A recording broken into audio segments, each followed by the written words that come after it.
안녕하세요, 이현우입니다. 류현진이 올해 아메리칸 리그 사 영상의 최종 후보 3인으로 선정됐습니다. 미국 야구 기자협회는 3일 메이저리그 양대 리그의 주요 개인상 최종 후보 3인을 발표했는데요. 류현진은 셰인 비버, 마에다 켄타와 함께 아메리칸 리그 사 영상 최종 후보 3인에 이름을 올렸습니다. 양대 리그의 개인상 투표는 정규 시즌 종료 이후에 바로 이루어집니다. 따라서 최종 후보 3인은 이미 실시한 투표에서 가장 많은 표를 받은 3인이라는 뜻입니다. 즉 류현진이 최종 후보 3인에 들었다는 것은 이미 지난해에 이어 올해에도 사 영상 투표에서 3위 내에 들었다는 뜻입니다. 아시아 출신 선수가 메이저리그에서 2년 연속 사 영상 3위 안에 든 것은 류현진이 최초입니다. 한편 류현진은 지난해에는 내셔널리그에서 올해는 아메리칸 리그에서 사 영상 투표 3위 안에 드는 진기록을 남겼습니다. 알동 검증 계속 그랬는데 리그 이동에 따른 여파가 류현진에겐 전혀 없었다는 뜻이죠. 이 자체만으로도 정말 대단한 기록이 아닐 수 없습니다. 그렇다면 류현진의 최종 사 영상 투표 순위는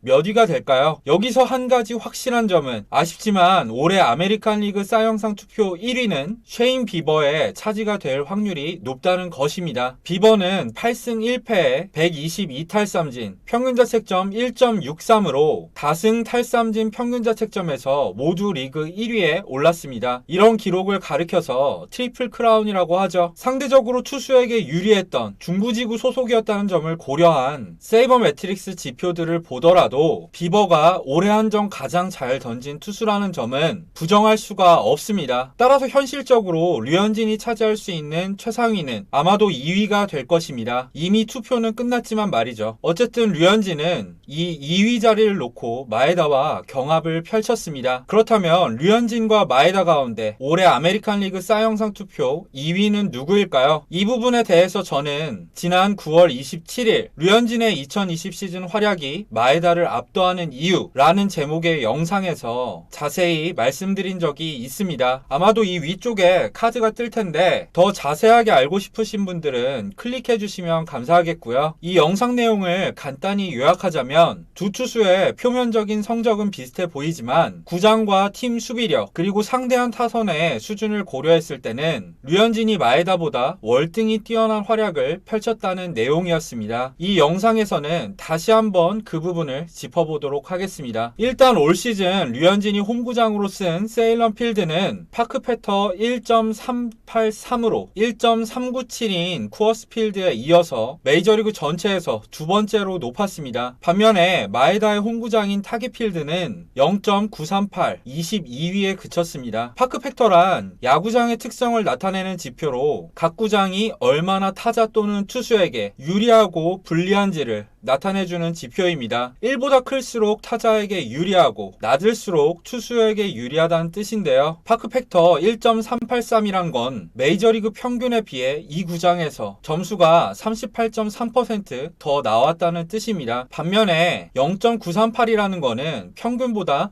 6.2% 득점이 덜 나왔다는 뜻이죠. 두 구장을 각각 홈구장으로 썼는데도 류현진의 평균자책점이 오히려 0.01점 낮습니다. 만약에 같은 구장에서 뛰었다면 어땠을까요? 그 차이는 지금보다 훨씬 더 벌어질 수밖에 없겠죠. 두 번째는 팀 수비력인데요. 류현진의 소속팀인 토론토는 수비 기여도 DRS에서 마이너스 39점으로 메이저리그 30개 구단 가운데 꼴찌에서 두 번째였습니다. 반면에 마에다의 소속팀이었던 미네소타는 플러스 22점으로 전체 8위였고요. 양 팀의 수비로 인한 득실점 차이가 무려 61점이나 납니다. 앞서 말했듯이 그런데도 류현진의 평균자책점이 더 낮습니다. 같은 구장에서 같은 수비를 두고 뛰었다면 어땠을까요? 그 차이는 지금보다 훨씬 더 벌어지겠죠. 세 번째, 두 투수가 상대한 타선의 차이입니다. 올해 메이저리그는 특이하게 동부지구 팀들은 동부지구 팀들끼리, 중부지구는 중부지구끼리, 서부지구는 서부지구끼리만 맞붙었죠. 류현진이 상대한 동부지구 10팀은 합계 2968득점을 기록했습니다. 반면에 마에다가 상대한 중부지구의 10팀은 2534득점으로 동부지구보다 무려 4 434득점이 낮았습니다. 당연히 동부지구의 강력한 타선을 상대한 류현진이 훨씬 더 힘든 조건이었죠. 중부지구 팀들이 투수가 훨씬 더 잘 던져서 그런 거 아니냐고요. 그렇다고 하기에는 평균 자책점 상위 5명 가운데 4명이 중부지구 소속이라는 거는 좀 이상하죠. 그렇다고 해서 그 투수들이 지난해 해도 잘 던지는 투수들이었냐 하면 그건 아니거든요. 실제로 비버와 바우어, 카이클과 다르비슈의 지난해 평균 자책점은 비버를 제외하면 대체로 3점대 후반에서 4점대였습니다. 그런데 이 투수들이 모두 1점대 중반에서 2점대 극초반으로 낮아졌단 말이죠. 평균 자책점이. 그리고 마에다도 지난해 4.04 평균 자책점이었는데 이들과 비슷한 수준으로 떨어졌죠. 이게 무슨 뜻이겠습니까? 중부지구가 그만큼 투수들에겐 개꿀이었다는 거죠. 그리고 중부지구 팀들 전부 다 포스트 시즌에 진출해 놨더니 우수수 탈락해버리고 말았잖아요. 어쨌든 이런 모든 조건, 그러니까 구장이라던가 수비, 상대 타선을 모두 고려한 지표가 있습니다. 바로 베이스볼 레퍼런스의 RA9 에버리지입니다. RA9 에버리지란 해당 투수와 같은 환경, 그러니까 구장, 수비, 상대 타선 이런 것들이 완벽히 같은 조건에서 평균적인 투수가 뛰었을 경우에 기록했을 9이닝당 실점을 말합니다. 자책점이 아니라 실점이란 점이 다르지만 얼마 차이가 나지 않기 때문에 그냥 평균 자책점이라고 봐도 크게 무관합니다. 올해 류현진의 RA9 에버리지는 6.04점인데요. 평균적인 투수가 류현진과 같은 환경에서 뛰었을 때 9이닝당 6.04점을 실점할 거란 뜻입니다. 그런데 류현진의 실제 9이닝당 실점은 2.96점입니다. 그러니까 평균적인 투수보다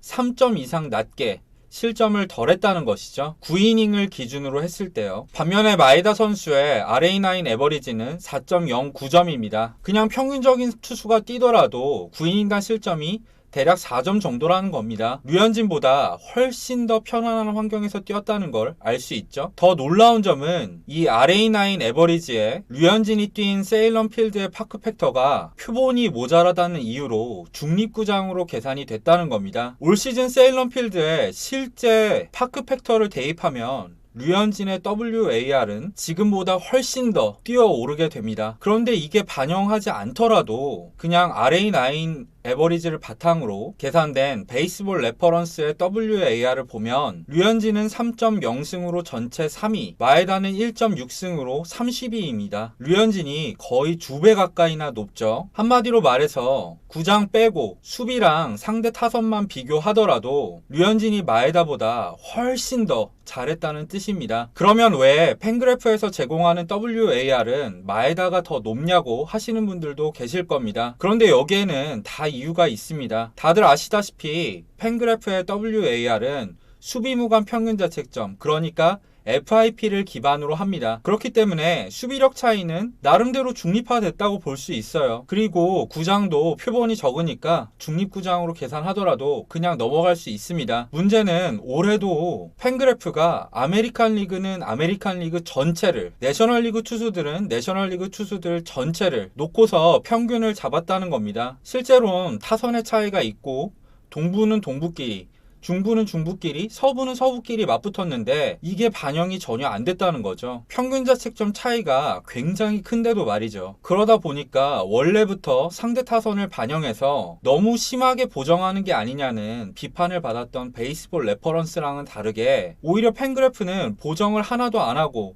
원래 공식을 대입하다 보니까 왜곡이 너무 심하게 생겨버린 겁니다. 만약에 베이스볼 레퍼런스처럼 상대 타선으로 보정을 하거나 하다못해 중부, 동부, 서부 이런 식으로 묶어서 계산을 했더라면 이런 수치가 절대로 나올 수가 없어요. 만약에 제가 말한 대로 계산을 하면 팬그래프에서도 류현진의 WAR이 마에다 선수보다 무조건 높을 수밖에 없습니다. 아마 WAR의 수식을 아시는 분들이라면 제 말에 동의할 수밖에 없을 거예요. 그래서 저는 올해 팬그래프의 WAR은 선수를 비교할 때 쓰지 않습니다. 이 부분에 대해선 이전 영상에서 더 자세히 설명을 했으니까 한번 보시기를 권해드립니다. 자, 어쨌든 그렇기 때문에 세이버 매트릭스를 보면 저는 류현진이 마에다보다 훨씬 더 뛰어난 활약을 펼쳤다고 생각을 합니다. 그리고 미국에도 중부지구와 동부지구 차이를 구분해야 된다고 하는 기자들이 트위터에서 제법 많았습니다. 문제는 모든 기자들이 다 이렇게 생각하지는 않는다는 거죠. 대부분의 스포츠 기자들은, 이건 미국도 마찬가지인데 어렵게 생각할 거 없이 그냥 다승탈삼진 이닝 평균자책점만 보는 기자들 많습니다. 그렇기 때문에 실제로는 류현진이 더 뛰어난 활약을 펼쳤어도 마에다가 더 많은 표를 받을 수도 있습니다. 이렇게 실제로는 A 투수가 더 잘했는데 B 투수가 받는 사례는 지난해에도 있었죠. 누가 보더라도 게리 콜이 더 잘한 것 같은데 벌렌더가 받았으니까요. 그런데 그 벌렌더도 지지난해에는